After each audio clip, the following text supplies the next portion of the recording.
अस्सलाम वालेकुम नाज़रीन। ड्रामा सीरियल मोहरा की नेक्स्ट एपिसोड बहुत धमाकेदार और ट्विस्ट से भरपूर होने वाली है। आज हम इस ड्रामे की एंडिंग के बारे में आपको बताने वाले हैं और इसी के साथ आइंदा आने वाले एक साथ में इस ड्रामे की स्टोरी किस मोड़ पर जाने वाली है। लिहाजा अब नेक्स्ट एपिसोड में आप देखने वाले हैं कि अब अरमीन बेगम के साथ अलीज़े एक ऐसी चाल चलने वाली है जहां उनके 14 तबक रोशन हो जाएंगे। साथ ही अब अलीज़े हफीज की बीवी को सिकंदर के सामने ला खड़ा करेगी और अब अलीज़े सिकंदर के खिलाफ मजीद अपनी कोशिशें तेज करने वाली है। तो क्या अलीज़े सिकंदर से अपनी बहन अनुशे और अपनी माँ की मौत का बदला लेने में कामयाब हो जाएगी? इस बारे में हम आपको तफसील से बताएंगे आज की इस वीडियो में। अगर आप इस ड्रामे का एंड जानना चाहते हैं तो इस वीडियो को लास्ट तक जरूर देखिएगा। लेकिन इससे पहले अगर आपने हमारा चैनल अभी तक सब्सक्राइब नहीं किया है तो बहुत शुक्रिया के साथ पहले चैनल को सब्सक्राइब कर दीजिए। तो अब जैसा कि अलीज़े ने सिकंदर के गिर्द ऐसा जाल बिछाया है कि वो उसमें बुरी तरह फंसकर रह गया है। सिकंदर को अलीज़े की हर चाल में ऐसा महसूस हो रहा है कि अलीज़े क्यों उसको इतना नीचा दिखाने पर तुली हुई है और ऐसी क्या वजह है कि इतनी ज्यादा प्लानिंग की है उसने, क्योंकि यहाँ सिकंदर इस बात को बखूबी जानता है कि अलीज़े ने टेंडर में भंड मारा और फिर सारी इंफॉर्मेशंस लीक करना भी उसी की साजिश का हिस्सा है। अब स्काई लैडर से सिकंदर को फंसवाने के बाद उसे उस जुर्म में सजा होने से भी बचा लिया, क्योंकि सिर्फ यहाँ सिकंदर को बदनाम करना ही तो अलीज़े का असल मकसद था कि किसी तरह उसकी जगह अलीज़े खुद ले सके। तभी इतनी प्लानिंग से उसने शाहनवाज के जरिए ये सारी गेम खेली है और इसी के साथ अब अलीज़े की हकीकत भी खुलकर अरमीन बेगम के सामने आ चुकी है। तभी उन्हें एक बहाना मिल गया है कि वो अब इस बात को इशू बनाकर अलीज़े को हमजा की जिंदगी से निकाल कर ही दम लेंगी। अरमीन का गुस्सा तो फरीद हमदानी ने ठंडा पानी पिलाकर थोड़ा कम करने की कोशिश भी की और ये भी समझा दिया कि अलीज़े इस वक्त उनके लिए सोने की चिड़िया है। इस वक्त वो अलीज़े के आगे किसी को भी अहमियत नहीं दे सकते हैं। अलीज़े की वजह से ही तो उनके बिजनेस में एक नया टर्न आने वाला है और उनका नाम शाहनवाज के साथ मिलकर एक अलग पहचान बनाने वाला है। यहाँ फरीद हमदानी किसी सूरत ये नहीं चाहेंगे कि कोई भी ऐसी बात हो कि जिसकी वजह से बिजनेस में नुकसान हो। फिलहाल यहाँ पर अरमीन भी अब थोड़ा सा रिलैक्स करने की कोशिश करेंगी कि थोड़ा वक्त खामोशी इख्तियार कर लेने में ही आफियत है और अरमीन का ये थोड़ा सा वक्त सब्र करना उन्हें एक बहुत बड़े झटके से दो चार कर देगा, क्योंकि उनके चुप करके बैठ जाने पर अलीज़े इस बात का फायदा उठाएगी और उनके लिए नाश्ता बनाकर ले जाएगी और यही कहेगी कि आप अपना ख्याल रखिए आंटी, आपकी तबीयत कुछ ठीक नहीं लग रही है। यहाँ अरमीन भी भूख की वजह से बेहाल सी हो रही होंगी, तभी फौरन से नाश्ता करने लगेंगी और अलीज़े उन्हें गौर से देखेगी। तब अरमीन बेगम कहेंगी कि यहाँ खड़ी मेरा मुंह क्या देख रही हो, जाओ यहाँ से। और तब अलीज़े उनसे कहेगी कि मैंने आपके सीरियल में जहर मिलाया है जो कि अब तक आपके मुंह को भी लग गया होगा। ये बात सुनने के बाद अरमीन उसी वक्त अपने मुंह से सीरियल उगलने लगेंगी। अलीज़े कहेगी कि कैसा लगा जहर का जायका। अरमीन बेगम को तो बहुत ही ज्यादा गुस्सा आ जाएगा और वो उठकर अलीज़े को मारने लगेंगी और कहेंगी कि तुम्हारी इतनी हिम्मत और इतनी जुर्रत कि तुम मेरे खाने में जहर मिलाओ। और उसी वक्त अरमीन अलीज़े को धक्का भी दे देंगी, मगर अलीज़े चीख मारकर हमजा को आवाजें देगी। हमजा और फरीद हमदानी अरमीन की चीखों पुकार सुनकर भागे आएंगे और अरमीन बताएंगी कि हमजा इसने मेरे खाने में जहर मिलाया है, पूछो इससे। हमजा ये सुनकर तो हैरत ज़दा रह जाएगा कि क्या मामा आप ये क्या कह रही हैं। और यहाँ अलीज़े कहेगी कि ये झूठ बोल रही हैं, मुझ पर झूठे इल्जाम लगा रही हैं। मैं तो इनके लिए नाश्ता बना कर लाई थी, मगर इन्होंने कहा कि ये मुझे इस घर से निकाल देंगी और अब ये झूठ बोल रही हैं। हमजा अलीज़े को रोता हुआ जमीन से उठने में उसकी मदद करेगा और उसे अपने साथ कमरे में ले आएगा। लेकिन फरीद हमदानी इस बात को बहुत अच्छे से समझ जाएंगे कि अरमीन जरूर कोई चाल चल रही हैं, जबकि उन्होंने मना भी किया था कि अभी किसी भी किस्म का कोई रिएक्शन मत देना। अगर तुमने जरा भी कोई हरकत करने की कोशिश की तो सारा प्लान फ्लॉप हो जाएगा। इसीलिए यहाँ फरीद अपनी बीवी को खूब डांटेंगे और कहेंगे कि बहुत ही ज्यादा मायूस किया है तुमने मुझे। और वहीं जब हमजा अपने साथ कमरे में अलीज़े को ले जाएगा तो अलीज़े भी मगरमच्छ के आंसू बहाना शुरू कर देगी और हमजा को रो रो कर यही कहेगी कि जब घर में कुछ भी ऐसा होता है तो मैं बहुत ज्यादा डर जाती हूँ और आपको तो पता है ना कि मैं बहुत ज्यादा आपसे प्यार करती हूँ और आप ये बात बहुत अच्छे से जानते हैं कि मैं आपके बिना नहीं रह सकती हूँ। اب یہ لوگ ایسا کچھ کر دیتے ہیں میرے ساتھ کہ مجھے یہ خوف ہونے لگتا ہے کہ یہ سب مل کر مجھے آپ سے دور نہ کر دیں، کیونکہ حمزہ میں آپ کو کسی بھی قیمت پر کھونا نہیں چاہتی ہوں۔ ایک آپ ہی تو ہیں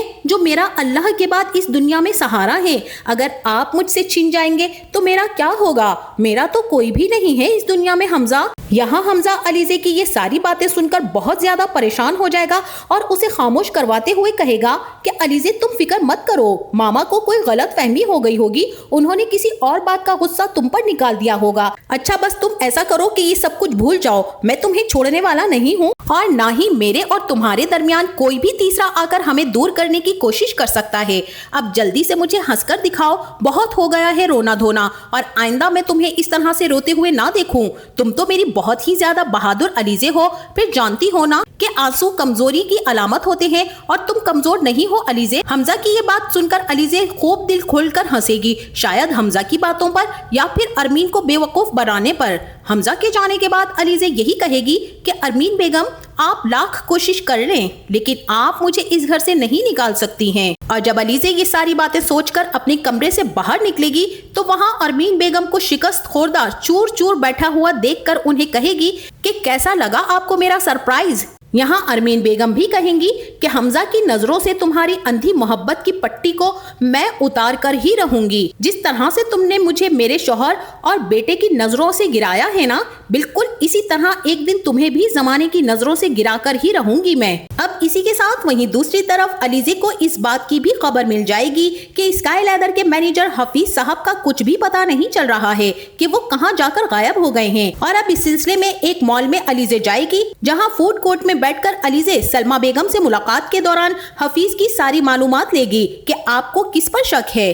اگر آپ اپنا بیان ریکارڈ کروا دیں گی تو ہم آپ کی مدد کر سکتے ہیں، لیکن یہاں پر سلمہ بیگم علیزے سے یہی کہیں گی کہ اس کے شوہر حفیظ کو سکندر ہمدانی نام کے بندے نے بہت زیادہ خوفزدہ کر رکھا تھا۔ علیزے سلمہ بیگم کو یہی کہے گی کہ اگر آپ کے کہنے کے مطابق سکندر اس کیس میں ملوث ہے تو وہ اتنی آسانی سے ہاتھ نہیں آئے گا کیونکہ وہ بہت چالاک بندہ ہے۔ حفیظ کی بیوی سلمہ علیزے کو ساری کہانی سنا دے گی کہ کس طرح سے سکندر نے حفیظ کو ٹریپ کیا اور اسے غائب کروا دیا۔ میں وثوق سے کہہ سکتی ہوں کہ یہ سب سکندر ہمدانی نے ہی کیا ہے، جو کچھ عرصے سے حفیظ کو مسلسل تنگ کر رہا تھا۔ جب سے حفیظ نے اس کے خلاف پریس کانفرنس کی ہے تب سے وہ حفیظ کو کالز کرنے کے ساتھ دھمکاتا بھی رہا اور آخرکار اسے گھر سے اٹھوا کر غائب کروا دیا۔ اب یہاں پر علیزے اور سلمہ کی اس ساری میٹنگ کو سکندر کا سیکریٹری دیکھ بھی لے گا اور ویڈیو بنا کر اسے سینڈ بھی کر دے گا کہ علیزے کسی کے ساتھ ایک مال کے فوڈ کورٹ میں بیٹھی میٹنگ کر رہی ہے اور یہ مجھے لگتا ہے سر کہ حفیظ کی بیوی ہے۔ شاید علیزے کا حفیظ کی بیوی سے کوئی تعلق ہے جس کی وجہ سے علیزے ہی کمپنی کے خلاف ساری چالیں چل کر آپ کو بدنام کرنا چاہ رہی ہے، مگر علیزے ایسا کیوں کر رہی ہے؟ اس کے پیچھے کیا مقصد ہے؟ اس بارے میں تو سکندر کی سوچ بالکل کام نہیں کر رہی ہے، لہٰذا جیسے ہی سکندر کو سیکریٹری کی کال آئے گی تب سکندر 10 منٹ میں اسی جگہ پہنچ جائے گا جہاں علیزے سلمہ بیگم کے ساتھ بیٹھی ہوگی۔ اب جیسے ہی رات میں سب ڈائننگ پر کھانا کھانے کے لیے بیٹھیں گے تب ہی سکندر علیزے سے کہے گا کہ میرے ایک دوست نے آپ کو ایک مال میں ایک عورت کے ساتھ بیٹھے ہوئے دیکھا ہے، آپ بتانا چاہیں گی کہ وہ عورت کون تھی اور آپ کا اس سے کیا تعلق ہے؟ یہاں سب سکندر کے اس طرح کے اچانک سوال پر حیران ہو جائیں گے اور فرید بھی پوچھیں گے کہ یہ کس کے بارے میں بات کر رہا ہے، مگر علیزے بہت پرسکون لہجے میں کہے گی کہ جانتے ہیں آپ کہ ایک حفیظ صاحب تھے جنہوں نے کچھ دن پہلے سکندر کے خلاف ایک پریس کانفرنس کی تھی، یہ وہی سلمہ بیگم ان کی بیوی ہیں۔ وہ اس پر الزام لگا رہی تھی کہ اس نے حفیظ صاحب کو غائب کروا دیا ہے، وہ دھمکی بھی دے رہی تھی کہ پولیس میں کمپلین کر دیں گی۔ یہ بات سن کر یہاں فرید ہمدانی کی ساری فیملی ہل کر رہ جائے گی اور پریشان ہو جائے گی کہ آخر سکندر باز کیوں نہیں آ رہا، اس کی وجہ سے اور کتنا ذلیل ہونا باقی رہ گیا ہے۔ اور فرید ہمدانی اب سکندر کو ٹھیک ٹھاک ذلیل کرنے والے ہیں، لیکن سکندر انہیں یہی کہے گا کہ ڈیڈ اسے ختم نہ کرتا تو وہ نہ جانے کیا کیا بکتا رہتا ہمارے خلاف، اس کا نہ صرف منہ بند کرنا تھا بلکہ اسے ختم ہی کر دینا مناسب تھا ڈیڈ، سو میں نے وہی کیا، آپ کی عزت کو مزید ڈوبنے سے بچا لیا۔ فرید جو کہ سکندر کی ان چال بازیوں میں خود اس کا ساتھ دیتے رہے آج خاموش ہو کر بے بسی کی تصویر بن جائیں گے، کیونکہ سکندر کو ان 2 نمبریوں میں لگانے والے وہ خود تھے۔ और अब अलीज़े भी चुप करके बैठने वालों में से नहीं है, बल्कि अब अलीज़े सलमा बेगम के घर जाएगी और उन्हें अपने साथ घर ले आएगी, जहां सलमा जैसे ही घर में दाखिल होगी तभी शोर मचाना शुरू कर देगी कि कहाँ है सिकंदर हमदानी। सलमा का शोर सुनकर सब घर वाले कमरों से निकलकर बाहर आ जाएंगे और सलमा को देखकर सिकंदर की सांसें थमने लगेंगी। उसके पैरों तले जमीन सिरक जाएगी कि ये औरत तो घर तक आ गई है, और अगर ये पुलिस स्टेशन चली गई तो क्या होगा? आखिर ये चाहती क्या है, बताता हूँ इसको मैं। यहाँ सिकंदर आगे बढ़ेगा और सलमा उससे कहेगी कि कहाँ है मेरा शौहर, बताओ। अरमीन कहेंगी कि ये क्या कह रही है सिकंदर। सलमा फिर कहेगी कि जब तक ये नहीं बताएगा कि मेरा शौहर कहाँ है, कहाँ इसने उसे गायब करवा के रखा है, मैं यहाँ से नहीं जाऊंगी। सिकंदर भी गुस्से में सलमा को चीख मारकर कहेगा कि इनफ, बहुत हो गया है तमाशा, मेरे घर से निकलो वरना गार्ड्स बुलवाकर धक्के देकर बाहर निकलवाऊंगा। यहाँ अलीज़े सलमा को खुद ही समझा बुझा कर भेज देगी और फिर अरीशे अलीज़े से यही कहेगी कि जब से तुम इस घर में आई हो सबका सुकून बर्बाद कर दिया है तुमने। और अलीज़े भी बर्जस्ता कहेगी कि सुकून मैंने नहीं, बल्कि सुकून तुम्हारे शौहर ने बर्बाद कर रखा है सबका। अरमीन को अरीशे तसल्ली देगी और अलीज़े वहां से ऑफिस के लिए निकल जाएगी, जहां जाकर अभी उसने सिकंदर के खिलाफ मजीद कार्रवाइयां करनी है। काम वाम तो उसने कोई करना नहीं है, काम तो सारे का सारा शाहनवाज के मत्थे लगाया हुआ है और खुद सिकंदर के खिलाफ साजिशें और प्लानिंग करने में मसरूफ रहेगी। इसीलिए अब सिकंदर को साफ लफ्जों में कह देगी कि मैं अब यहाँ हेड ऑफ फाइनेंस हूँ, इसलिए मेरी परमिशन के बगैर कोई भी चेक साइन नहीं होगा, लिहाजा मोहतात रहना। इसी के साथ सिकंदर की सारी अय्याशियां भी अब खत्म होने वाली हैं। इसके बाद सिकंदर को एक संगीन जुर्म में गिरफ्तार कर लिया जाएगा, जहां सलमा ही हफीज के केस में सिकंदर को गिरफ्तार करवाने वाली है। और यहाँ इस गिरफ्तारी के साथ ही हमदानी हाउस की दरो दीवार हिलकर रह जाएंगी। तब यहाँ अलीज़े सिकंदर का राज भी फाश करने वाली है कि अब वो कभी भी बाहर नहीं आ सकता है। आप सब लोग इत्मीनान रखिए। सब अलीज़े की तरफ देखेंगे कि ये क्या कह रही है। अब अलीज़े सबके सामने साफ अल्फाज में इस बात का इजहार कर देगी कि मेरी जंग यहाँ पर किसी से भी नहीं थी, सिर्फ सिकंदर ही वो शख्स था जिससे बदला लेने के लिए मैं इस घर में आई। खुशकिस्मती से हमजा मेरा मोहरा बन गया और मैं सिकंदर को सजा दिलवाने में कामयाब हो गई। सब इस सोच में होंगे कि आखिर ऐसा क्या है जो अलीज़े ने सिकंदर से बदला लिया। तब अलीज़े यहाँ पर वाज़ेह कर देगी कि मेरी बहन अनुशे का कातिल भी सिकंदर ही है।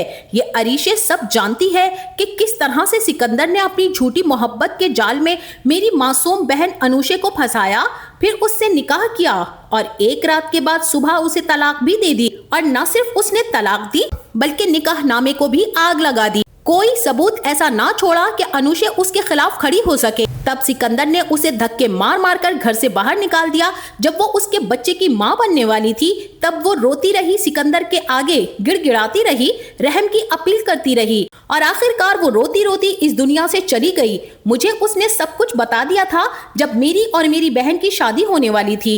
ऐन मेहंदी के दिन हमारे घर में कयामत टूट पड़ी, सब बर्बाद हो गया, सब कुछ मुझसे छीन गया। मेरी बहन और मेरी माँ इस दुनिया से इस रुसवाई और बदनामी का गम लेकर मुझे तन्हा छोड़ गईं। मैंने खुद से वादा किया था कि सिकंदर हमदानी को उसके अंजाम तक पहुंचाकर ही दम लूंगी। मेरी आपके घर में किसी से कोई लड़ाई नहीं कि आपकी गलत तरबियत की वजह से ही आज आपका बेटा जेल की सलाखों के पीछे है। और यहाँ फरीद भी कुछ ना कह सकेंगे और ना ही कर सकेंगे और ना ही सह सकेंगे, शायद हार्ट अटैक होकर मर ही जाएंगे। और अरमीन पछतावों में घिरी बेबसी की तस्वीर बनकर रह जाएंगी। अरीशे भी ये घर छोड़कर अपनी माँ के घर चली जाएगी, जहाँ उसकी माँ शाहीना सिकंदर से तलाक करवाने के बाद अरीशे की शादी कहीं और कर देंगी। जिसके बाद अलीज़े और हमजा ही फरीद हमदानी की कंपनी को लेकर आगे बढ़ेंगे और एक खुशहाल जिंदगी गुजारेंगे। इस तरह से ये ड्रामा अपने अंजाम तक पहुँचने वाला है। तो आपका इस बारे में क्या ख्याल है नाजरीन? क्या सिकंदर का यही अंजाम होना चाहिए था? हमें इस बारे में अपनी राय से जरूर आगाह कीजिएगा। जाते जाते वीडियो को लाइक और चैनल को सब्सक्राइब करना ना भूलिएगा। अपना बहुत सारा ख्याल रखिएगा। मिलते हैं नेक्स्ट वीडियो में, तब तक के लिए अल्लाह हाफिज।